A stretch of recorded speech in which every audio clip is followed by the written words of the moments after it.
Good morning students.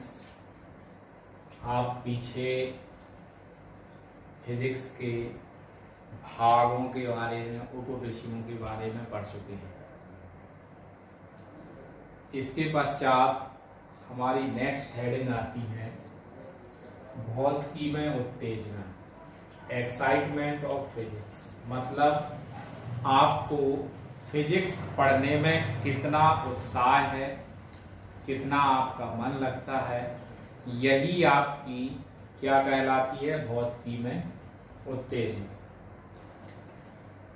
भौतिकी का अध्ययन पूर्णतः रोचक और उत्तेजनशील बनाने के लिए हमें उसके द्रव्यमान, लंबाई, समय आदि की विस्तृत रूप से जानकारी होना चाहिए और इन जानकारियों के बावजूद हमें इसमें समझने की जो संभावनाएं रहती हैं वो प्राप्त होती हैं। तो यह है हमारी फिजिक्स में उत्साह अर्थात उत्तेजना के कारण ही होता है। नेक्स्ट हेडिंग आती है आपकी भौतिकी एवं प्रौद्योगिकी।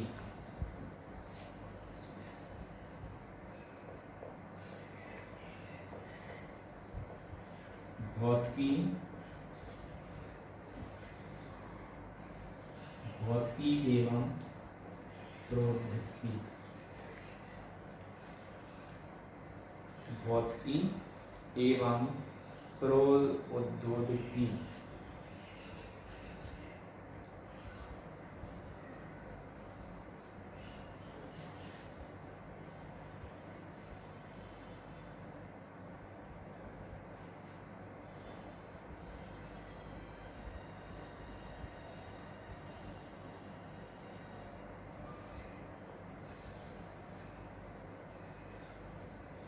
Physics in relation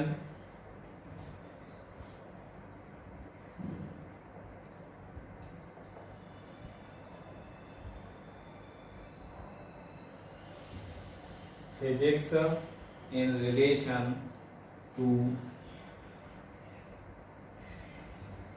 technology। भौतिकी एवं प्रौद्योगिकी में हम सभी व्यक्ति, मानव बहुत अच्छी तरह से परिचित हो जाते हैं कि जिस समाज में विज्ञान पूर्णतः विकसित है वह प्रौद्योगिकी के क्षेत्र में भी बहुत आगे हो जाता है। जैसे हम अपने देशों को समझें, हमारा भारत है, अमेरिका है, इन दोनों देशों का अगर कंपैरिजन किया जाए तो अमेरिका में विज्ञान का बहुत विकास है, इसीलिए वह पूरे संसार में नंबर 1 पोजीशन पर रहता है। उसकी इकोनॉमी, वहाँ का रहन सहन, वहाँ के व्यक्तियों की आय, सब कुछ सभी देशों से आगे होता है। तो जिस देश में विज्ञान पूर्णतः विकसित होगी वहाँ प्रौद्योगिकी का क्षेत्र भी बहुत आगे होगा।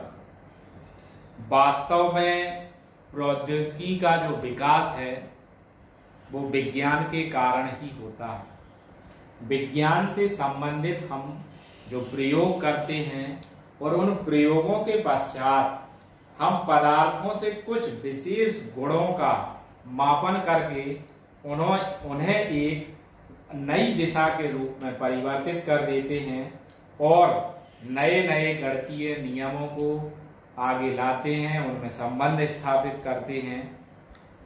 और संबंध स्थापित नहीं भी होता है तो एक नया नियम भी हमारे सामने बन करके आ जाता है। तो ये सभी नियम, गणितीय सूत्र, इनकी व्याख्या को करने के लिए हमें अपने दैनिक जीवन में विज्ञान और प्रौद्योगिकी अर्थात फिजिक्स और भौतिकी और प्रौद्योगिकी को दोनों को साथ में लेकर के चलना पड़ता है।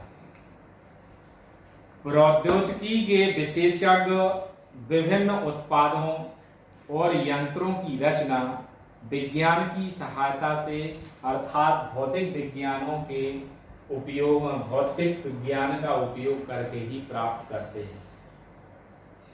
जैसे आप किसी मशीन को बनाते हैं, जैसे आपने कोई 4 व्हीलर गाड़ी बनाई तो उसमें कितना लोड लेना है, इंजन कितना वजन खींचेगा, इंजन में कितनी स्पीड हमें अधिकतम रखनी है, कितनी मिनिमम होनी चाहिए, ये सब चीज़ें हम विज्ञान भौतिक विज्ञान के नियमों का उपयोग करके उसमें अप्लाई करते हैं और एक नई चीज़ प्रौद्योगिकी के द्वारा प्राप्त करते हैं।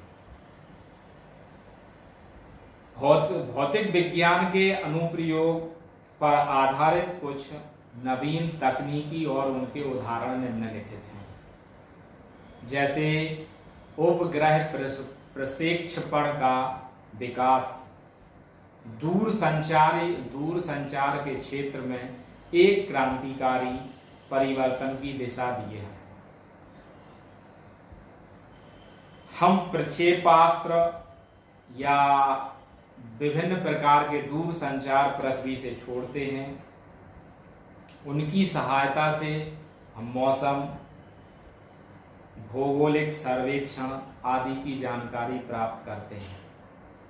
नाभिकीय विखंडन, अणु परमाणुओं के बारे में जानकारी, परमाणु भट्टी के बारे में जानकारी, परमाणु बम के बारे में जानकारी और इन सभी का निर्माण करना और नाभिकीय संलयन के बारे में जानकारी प्राप्त करना, ये सब परमाणु बमों का निर्माण करके और हाइड्रोजन बमों का निर्माण करके हमने भौतिकी के क्षेत्र को समझा है और आप लोगों को भी समझाया है।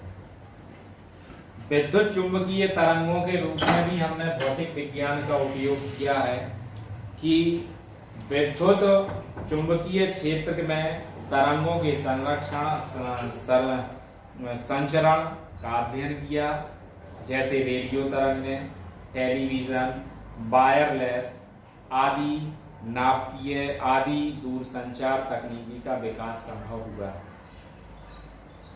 उत्तोलक निकाय मशीनों में इनकी डिजाइन तय करना, उत्तोलक से संबंधित आप लोगों ने लेबर पढ़ा होगा, जैसे प्रथम प्रकार के उत्तोलक, द्वितीय प्रकार के उत्तोलक, इन सभी का उपयोग करके हम किसी भी वस्तु को सरलता से उठा सकते हैं, सरलता से रख सकते हैं।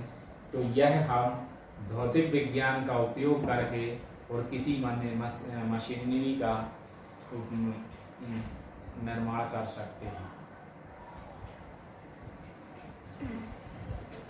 और इसमें लास्ट पॉइंट आता है ऊष्मागतिकी का अध्ययन, उसमें इंजन लगाना, रेफ्रिजरेटर होना, पानी की मोटर बनाना आदि के निर्माण में हम भौतिक विज्ञान का उपयोग करते हैं।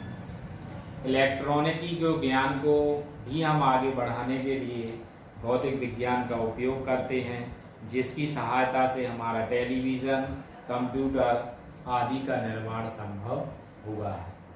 अब नेक्स्ट हेडिंग आती है हमारी भौतिकी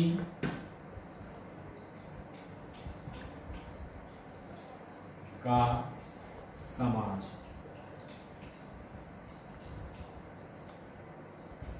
भौतिकी का समाज, physics in relation of to society. Physics in relation of society, ये आपको ध्यान रखना है। फिजिक्स ऑफ भौतिकी का समाज जो है वो बहुत बड़ा है। भौतिकी के विकास में जिन वैज्ञानिकों ने अपना योगदान दिया है वही हमारा भौतिकी का समाज कहलाता है। हमारे जीवन में पूर्वजों ने जो अभिन्न योगदान दिया है, जिनके कारण हम अपना जीवन आज के समय में बहुत सरलता से जी रहे हैं और अपनी दैनिक जीवन में उपयोग कर रहे हैं, उन वैज्ञानिकों द्वारा की गई खोजें, जैसे रेडियो और टेलीविज़न की खोज संभव हुई। हमारे चारों तरफ जो भी घटनाएं होती हैं, हम अपने घर बैठ करके उन सभी घटनाओं को, सूचनाओं को टेलीविज़न द्वारा, फैक्स द्वारा, मोबाइल द्वारा आदि को कम समय में एक स्थान से दूसरे स्थान तक भेज देते हैं और उनके बारे में संपूर्ण जानकारी प्राप्त कर लेते हैं। लेजर तकनीकी ने आयुर्वेद विज्ञान के क्षेत्र में भी एक बहुत क्रांतिकारी परिवर्तन ला दिया है, जिससे हम संक्षिप्त रूप में कह सकते हैं कि जिन वैज्ञानिकों ने हमारे लिए ये सारी खोजें दी हैं, नियम दिए हैं, वही हमारे समाज कहलाते हैं और उसी को हम भौतिकी का समाज कहते हैं। जैसे न्यूटन, आप लोगों के पास बुक्स होंगी, कुछ हम लिखे दे रहे हैं, कुछ आप लोग लिख लेना। जैसे आपका यहाँ आप लिखना वैज्ञानिक,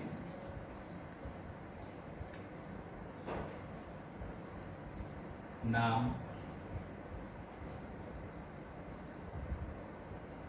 खोज और देश। सबसे पहला आता है आपका, बहुत फेमस है, न्यूटन। न्यूटन ने गुरुत्व का नियम दिया। न्यूटन ने क्या दिया? गुरुत्व का नियम। यहां क्या हो जाएगा आपका? देश कहाँ है? ब्रिटेन।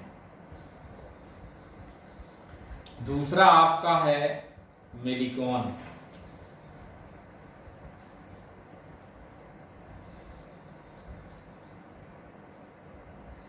मिलिकन ने आपको आवेश का क्वांटीकरण,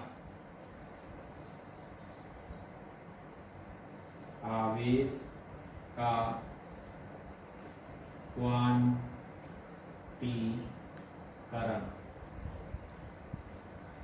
कहाँ के हैं ये? अमेरिका। इस तरह आप बहुत से वैज्ञानिक हैं, वैज्ञानिक का नाम, देश आप मध्य में कर सकते हैं, खोज को बाद में कर देना। तो हम बोलते जा रहे हैं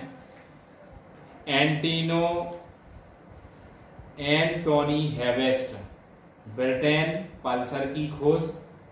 मैडम क्यूरी, फ्रांस, रेडियोधर्मिता का अध्ययन। मैक्सवेल, स्कॉटलैंड, विद्युत चुंबकीय सिद्धांत। जी लिपमैन, फ्रांस, रंगीन फोटोग्राफी। हब्बल, ऑस्ट्रिया, ब्रह्मांड के विस्तार का सिद्धांत। ए एडिशन, अमेरिका, विद्युत बल्ब तथा टेलीग्राफी। सीवी रमन, भारत, अणुओं द्वारा प्रकाश का प्रकीर्णन। C D Anderson, America, positron.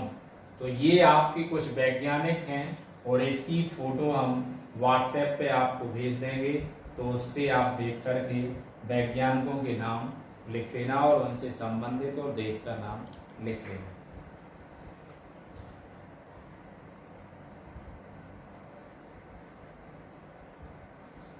Next आपकी इसके बाद हेडिंग आ जाएगी। नेक्स्ट यहाँ हम हेडिंग लिख देते हैं, प्रकृति में बल। सबसे पहली आपकी नेक्स्ट हेडिंग हो जाएगी, प्रकृति में मूल बल। प्रकृति में मूल बल। आपको इसको समझना है। इंग्लिश में इसको कहते हैं fundamental force in nature. Fundamental in force nature. आप जानते हैं जैसे ये एक हमारा मार्कर है और इसको आप देखेंगे कुछ समय पश्चात ये आपका गिर जाता है। इसका मतलब क्या है? ये मार्कर अपने एक स्थान से दूसरे स्थान तक जा रहा है, अर्थात कुछ ना कुछ ऐसा कारण रहा होगा कि वह अपने स्थान को छोड़ करके वो समय के साथ दूसरे स्थान पर पहुंच जाता है। तो इसी को हम क्या कहते हैं? बल। बल वह बाह्य कारक है जिसके द्वारा वस्तु गति में परिवर्तन, वस्तुओं के आकार में परिवर्तन, जो भी ये दैनिक जीवन में हम सब घटनाएं उत्पन्न होती हैं वो आपके बल के कारण होती हैं। तो इस बल को समझने के लिए हम इस दैनिक जीवन में इसका उपयोग करने के लिए आगे एक आपका चैप्टर आएगा, उसमें हम आपको बल के बारे में पढ़ेंगे। लेकिन यहाँ हमें प्रकृति में बल के बारे में समझना है कि अर्थात बल कितने प्रकार के होते हैं, कहाँ कहाँ उत्पन्न होते हैं। जैसे आप जानते हैं बच्चे बैट बॉल खेलते हैं तो बॉल को पकड़ते हैं, पकड़ने में भी वो एक बल का उपयोग करते हैं। बैट से बॉल को मार दूसरी जगह पहुंचाते हैं, वो भी एक बल है। दूसरा, हम स्थूल संसार में यदि हम बलों के बारे में समझें तो जब एक वस्तु, जैसे आपका एक वस्तु आपकी यहाँ उपस्थित है और इस वस्तु के ऊपर एक दूसरी वस्तु है, यदि इसको हम खींचते हैं तो ये दोनों वस्तुएं एक दूसरे पर रगड़ उत्पन्न करती हैं, तो ये भी एक बल कहलाता है जिसको हम घर्षण बल कहते हैं। द्रव है तो द्रव में श्यान बल उत्पन्न होता है। आपका बूंद है तो बूंद में पृष्ठ तनाव बल उत्पन्न होता है। मांसपेशियां हैं, शरीर है तो उसमें मांसपेशीय बल उत्पन्न होता है। और गुरुत्वाकर्षण बल है, आपके ग्रह हैं तो ग्रहों के बीच में गुरुत्वाकर्षण बल, जैसे आपका पृथ्वी और चंद्रमा के बीच लग रहा है। दूसरा, आवेश है तो आवेश है तो उन दो आवेशों के बीच आवेशित बल होता है, उनमें आकर्षण और प्रतिकर्षण का बल लगता है। इस तरह हमें इस सूक्ष्म संसार में अनेक बलों का अनुभव करना है, जैसे इलेक्ट्रॉन प्रोटॉन के मध्य लगने वाला बल। तो इन सभी बलों के बारे में हमें पढ़ना है, समझना है और प्रकृति में आज के समय में जो बल उत्पन्न हो रहे हैं उनकी हमें संपूर्ण जानकारी को प्राप्त करना है। तो प्रकृति में केवल 4 प्रकार के मूल बल पाए जाते हैं। तो आप आज इतना ही रखें, ध्यान रखें, प्रकृति में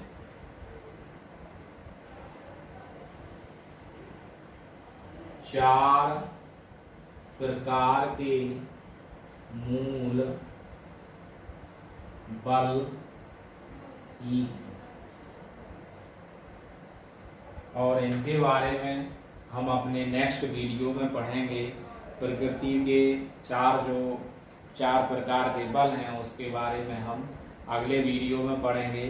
थैंक यू, धन्यवाद। तो आप लोग वैज्ञानिक समाज का जो आपका सबसे इम्पोर्टेंट पार्ट है उसको इस तरह वैज्ञानिक का नाम, देश का नाम और खोज का नाम हम इसको व्हाट्सएप पे दे देंगे, तो आप सभी लिख लेना। Thank you.